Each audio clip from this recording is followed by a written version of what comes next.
आज के सत्संग में परम पूज्य ब्रह्मलीन स्वामी शरणानंद जी महाराज कहते हैं,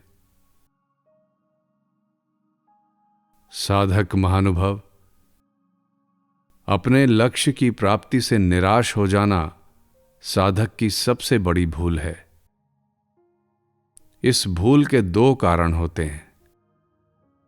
एक तो साधक उसमें जो आंशिक गुण होते हैं उनका अभिमान कर लेता है, यानी जब उसे यत्किंचित साधन करते रहने पर भी लक्ष्य की प्राप्ति नहीं होती तो वह सोचने लगता है कि भगवान सब किसी को थोड़े ही मिल जाते हैं, वे तो लाखों में किसी बिरले बड़भागी को ही मिलते हैं। चलो, अपने को जो जितना लाभ हो गया वही ठीक है, अनेकों से तो मैं अच्छा ही हूं। इस प्रकार अनेक साधक आंशिक गुणों के आधार पर ही संतोष कर बैठ जाते हैं और साधन में शिथिलता ले आते हैं। नहीं तो गुणों के आधार पर साध्य की प्राप्ति से निराश हो जाना कोई समझदारी की बात नहीं है। आंशिक गुण तो कमोवेश सभी में होते हैं। पूर्ण दोषी तो संसार में कोई भी नहीं हो सकता, बल्कि विचार कर देखने से ऐसा मालूम होता है कि सभी मनुष्यों में सभी गुण मौजूद हैं।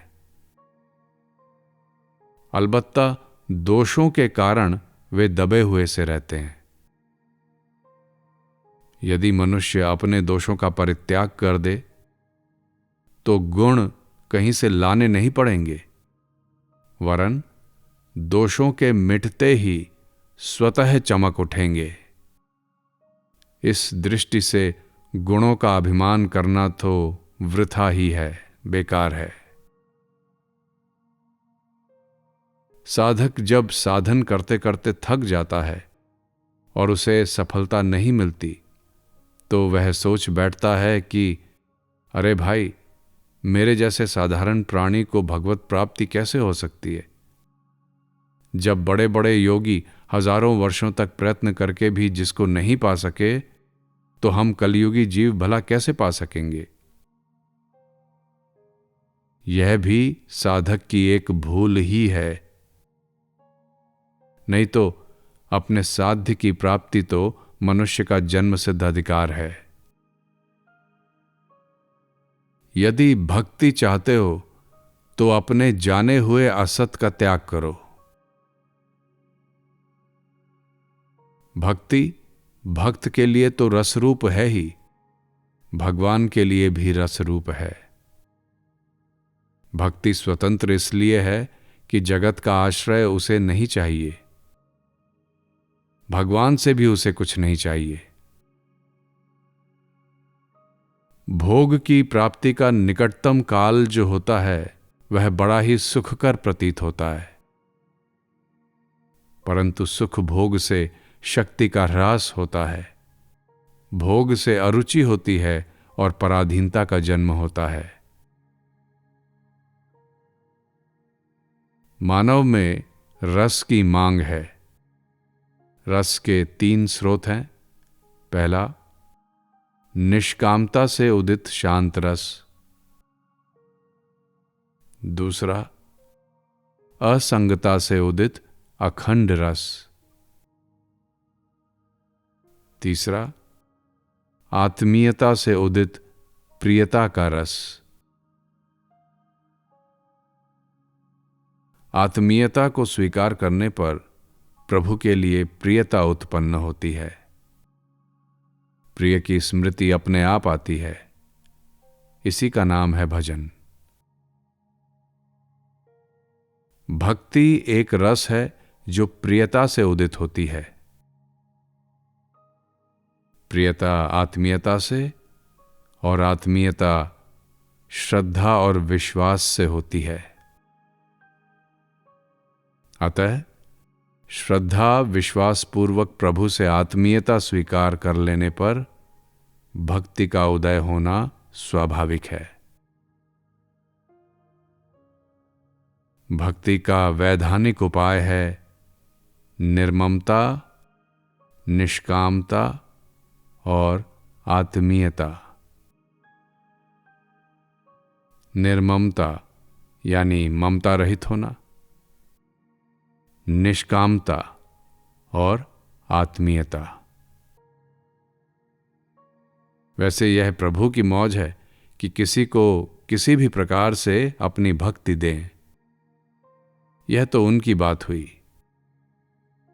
साधक की ओर से वैधानिक उपाय है निर्ममता, निष्कामता तथा आत्मीयता,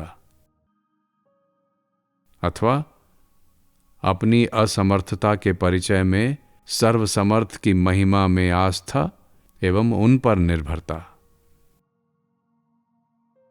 साधक को अपने साध्य से भिन्न जो भी दिखाई दे उसे न तो अपना माने, न अपने लिए माने और न ही उसके पाने तथा बने रहने की कामना ही करे। कारण अपना मानने से उसमें ममता हो जाएगी, जो कि सभी दोषों की जननी है। अपने लिए मानने से भोग वासनाओं का उदय होगा, यानी उससे सुख प्राप्ति की आशा जगेगी और उनकी कामना करने से चित्त में उनका चिंतन होगा तथा उनको पाने के लिए सकाम कर्मों में प्रवृत्ति होगी।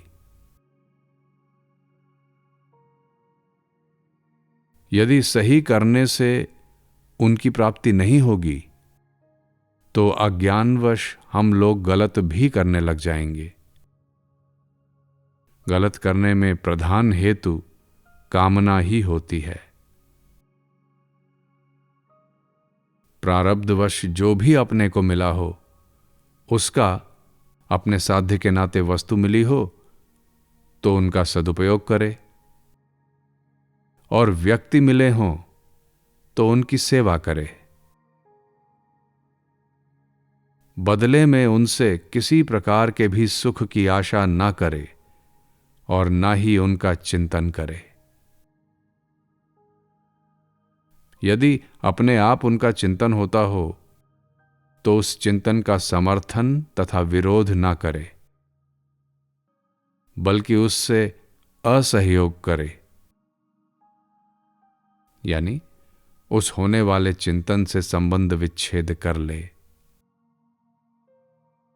जब वस्तु व्यक्ति से संबंध ही नहीं रहेगा तो कुछ काल में चिंतन अपने आप बंद हो जाएगा।